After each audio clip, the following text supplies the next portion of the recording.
day, I could smell the smoke. And our neighbors next door were outside, and then we could see all of the flames just going up into the sky. You could tell it was a big fire. First on the night team, a witness to the flames just after 4 this afternoon. The scene, Westport Road, not far from Goose Creek Road in eastern Jefferson County. And the cause of the fire? A car crash. Hello, everybody, and thank you very much for joining us on the WHAS 11 night team. I'm Doug Proffitt. People couldn't believe their eyes. A car colliding with another, then flying right into this apartment complex and hitting a gas line. The fire is so intense that several people are left without their apartments tonight.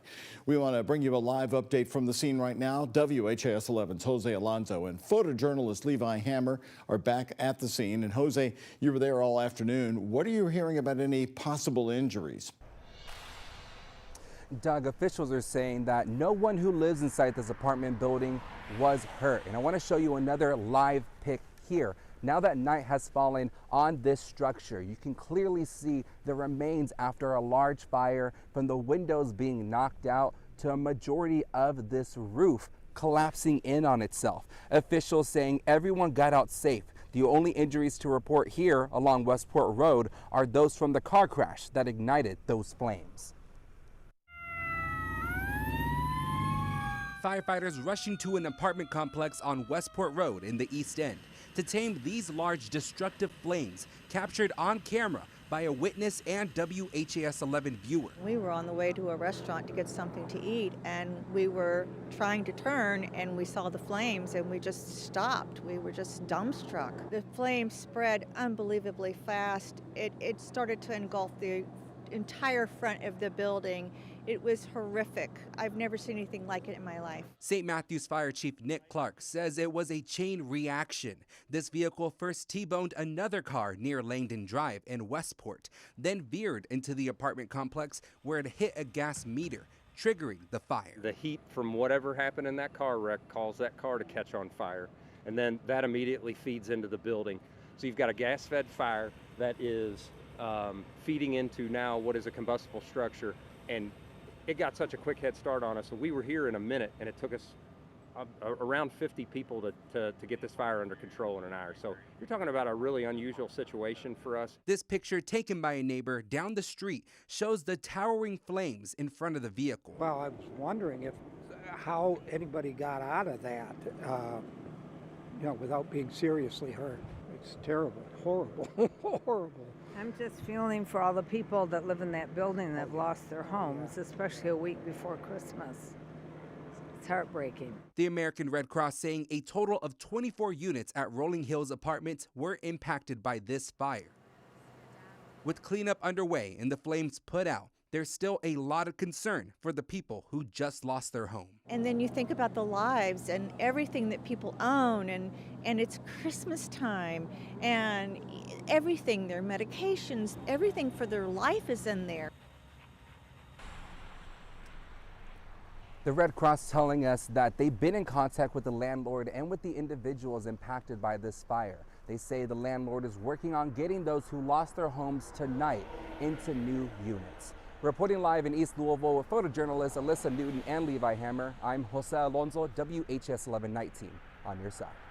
All right, Jose, thank you very much. Also new tonight on the night team.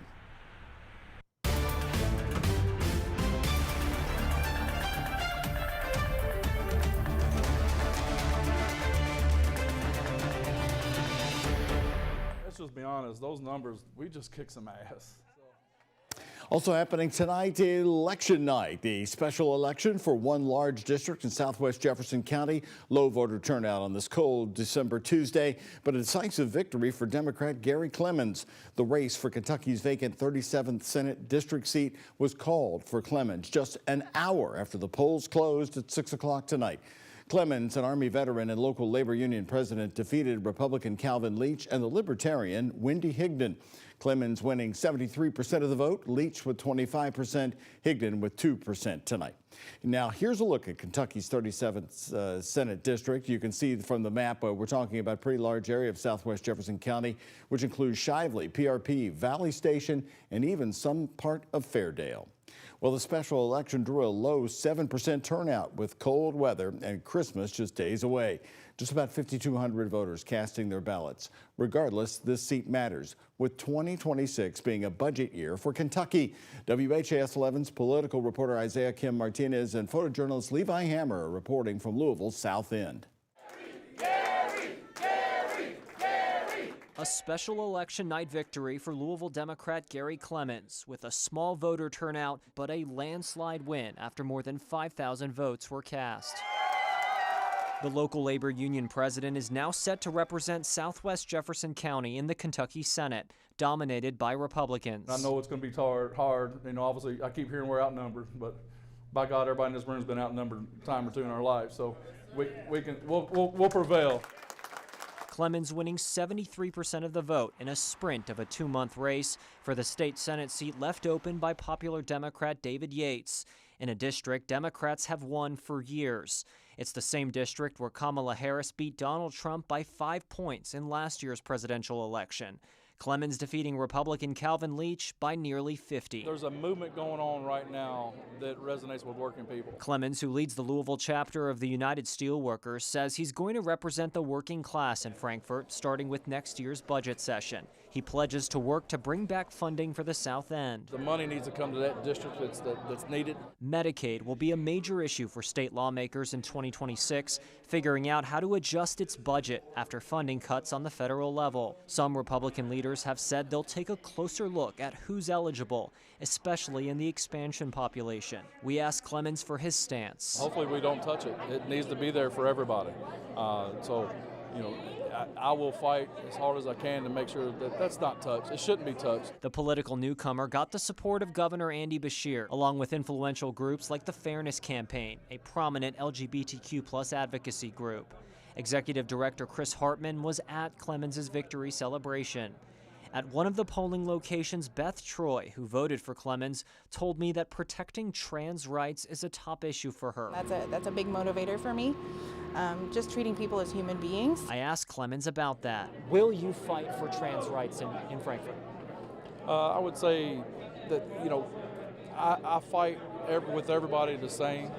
And in all my facilities, I've got trans, I've got the LGBTQ community, and we treat everybody the same. And as long as they're treated the same, everybody's going to get the same shake. Now, Libertarian Senate candidate Wendy Higdon said, quote, "Congrats to Senate-elect Gary Clemens. I hope you continue to work earnestly for your community and look forward to discussing foster care and education with my new senator," end quote. Jefferson County Republican Party, by the way, we contacted them. They have not yet issued a statement. Isaiah Kim Martinez is joining me here now to talk about the special election. Now, Governor Andy Beshear attending the rally. We saw him in the video there with Clemens, and we really haven't seen the governor personally showing up to many of these events. We've always wondered about his coattails in Kentucky. Well, Doug, not for specific candidates, certainly not. And there are questions, right? If just because folks voted for Governor Beshear, I actually talked to a Republican today who voted for Governor Beshear, but then voted for the Republican candidate here. It was in fact actually David Yates, from voters I talked to, that it was his name, his recognition, according to those voters, that had more of an impact on folks saying, okay, if he is somebody who I agree with or who I like, I'm going to vote for someone within the same party, who in this case was obviously Gary Clemens. Has Clemens heard from the governor tonight? He says he got a text from the governor congratulating him, and as well as posts on social media, which is pretty typical. All right, a December special election. Thank you, Isaiah.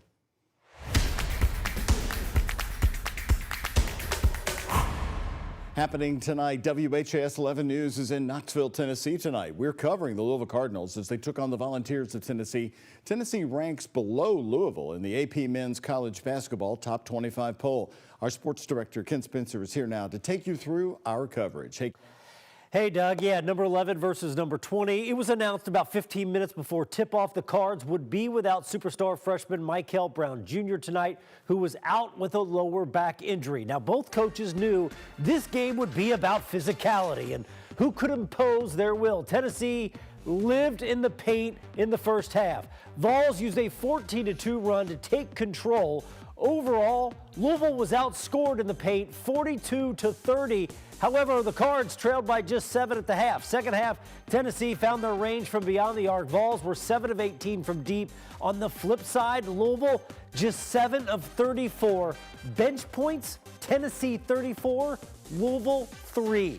Cards suffer their second loss of the season as they fall 83-62. Here's what Pat Kelsey had to say afterwards.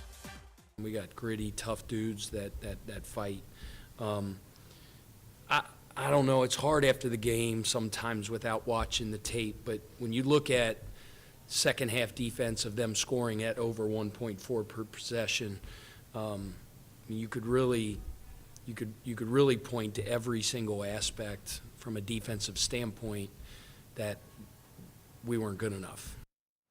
Serena Raboyne is in Knoxville. She's going to have a complete post-game report plus full highlights a little later on in sports. For the Night Team, I'm Ken Spencer. Ken, thank you. Big newscast, a lot still ahead for you. And new tonight, Louisville Mayor Craig Greenberg confirmed right here on the air with us today that he is working with a local developer on a potential hotel project for the 27-story Humana building in downtown Louisville. The Humana building will be vacant at the end of December as Humana moves its workers to its Waterside building on East Main. I asked the mayor about the recent Louisville Business First story, saying the Humana building could become the second largest downtown Louisville hotel behind the Galt House. This is what he had to say tonight. I'm going to simply say that we are working towards a wonderful project for the next chapter of the Humana building, and we've been working closely with Humana. There have been several interested developers. We're working now with one in particular. I'm not going to deny the report, but I'm going to continue to just work quietly, and we hope to have an announcement early in the new year. You heard him mention one in particular, one developer. Business First reports that the locally owned Poe Companies is the developer behind this potential project. Steve Poe has developed several of the Marriott hotels in Louisville. A deadly shooting at Kentucky State University in Frankfort last week stood before a judge in court today. 48-year-old Jacob Bard from Evansville, Indiana, faces murder and assault charges. Bard is accused of shooting 2 KSU students near a campus residence hall, killing one and injuring the other. In court today, a detective with the Frankfort Police Department said that Bard's son, a KSU student, and the 2 victims were part of an altercation involving multiple students. Reportedly, at the time of the shooting, Bard's son was on the ground while the 2 victims were kneeling down close to him, but their intentions remain unclear as of now. The detective went on to say that Bard and his wife were at KSU to pick up their son after he had told them he had been assaulted, and that they'd previously met with campus officials about on-campus safety that day. Also, according to her, the Bard family was actually being escorted by the campus police when the fight between the 2 groups broke out. So, would you agree that from your investigation, it was Mr. Bard and his wife were assured by campus security, meaning administration, that they would be safe and that they would be given an opportunity and allowed to remove their children from the residence hall safely? The fight between the 2 groups reportedly kicked off as Bard and his family were going into the residence hall. The manhunt is still on as the 2 students killed at Brown University in the shooting are now identified. We have the details next here on the Night Team. And our warming trend here at home continues this week with temperatures really warming up into the 50s starting tomorrow. I'll let you know when you'll need that umbrella. That's coming up in our 7-day forecast. Here's a check of today's Kentucky Lottery jackpots. Mega Millions, $80 million. Powerball, $1.25 billion. The Kentucky Lottery, funding education for over 1 million Kentucky students.